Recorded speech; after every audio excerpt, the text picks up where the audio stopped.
Bonjour, j'aimerais savoir, Allah a créé l'homme avec quoi? Masha'Allah, vous avez écouté la question que le frère a posée. Je ne sais pas si vous l'avez reconnue.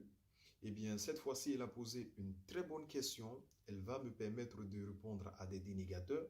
Il y a des gens qui disent que Allah subhanahu wa ta'ala se contredit dans le Coran parce qu'il y a des versets où Allah ta'ala nous dit qu'il a créé l'homme à partir d'argile. Il y a des versets où Allah ta'ala dit qu'il a créé l'homme à travers un vil liquide. Donc, pour certaines personnes, ce sont des versets qui se contredisent. Non. Le Coran contient plus de 6000 versets. Et le Coran n'a pas été révélé en un jour. Ça, on a tendance à l'oublier. Il y a des versets du Coran qui ont été révélés dans des contextes bien précis. Et puis la suite est venue des semaines, voire des mois après. Si tu n'as pas les sciences coraniques, si tu ne connais pas les contextes de révélation, tu vas faire des interprétations libres et farfelues. Et c'est ce qui emmène les gens à raconter du n'importe quoi sur le Coran. Donc concernant la création de l'homme, vous allez comprendre simplement dans cette vidéo.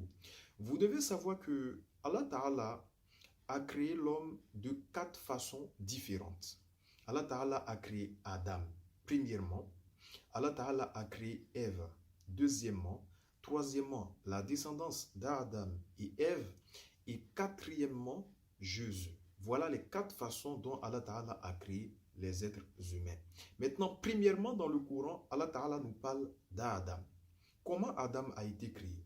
Allah Ta'ala nous dit dans la sourate 32, au verset 7, c'est lui qui a créé toutes choses à la perfection et qui a instauré la création de l'homme à partir de l'argile. Donc Adam, il a été créé à partir d'argile. Premièrement, Allah Ta'ala nous dit dans la sourate 4, au verset 1, ô homme, craignez votre Seigneur qui vous a créé d'une seule personne, Adam, et a créé de celle-ci son épouse, Ève, et a disséminé d'eux beaucoup d'hommes et de femmes. Donc là, c'est encore plus précis. Premièrement, Allah a créé Adam. Deuxièmement, Allah a créé Ève. Et à travers Adam et Ève, Allah Ta'ala a disséminé de beaucoup d'hommes et de femmes. Vous voyez comment le Coran est précis? Et ensuite, Jésus, la quatrième façon. Comment Jésus a été créé? Par la parole. Parce que Allah subhanahu wa ta'ala nous dit dans la sourate 19 au verset 20, je cite, elle dit, c'est-à-dire Marie, comment aurais-je un fils quand aucun homme ne m'a touché et je ne suis pas prostituée?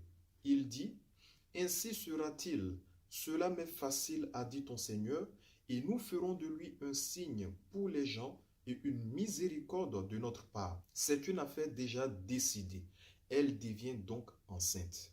Donc, comment Jésus, il a été créé? Jésus a été créé par la parole. Jésus a été créé parce que Allah l'a décidé. Il n'y a pas eu besoin de l'intervention d'un homme. Parce que quand Dieu veut quelque chose, son commandement est de dire soit, et en même temps, cette chose-là est. Innama amruhu iza arada shay'an an yakula lahu kun fayakun. Quand Allah subhanahu wa ta'ala, il veut quelque chose, son commandement est de dire soit, kun fayakun, et en même temps, cette chose-là est. Voilà comment Allah a créé la race humaine. Maintenant, vous allez prendre un verset dans la sourate 4 et après vous allez prendre un autre verset dans la sourate 32 et vous dites que ça se contredit. Non, il faut remettre les choses dans le contexte.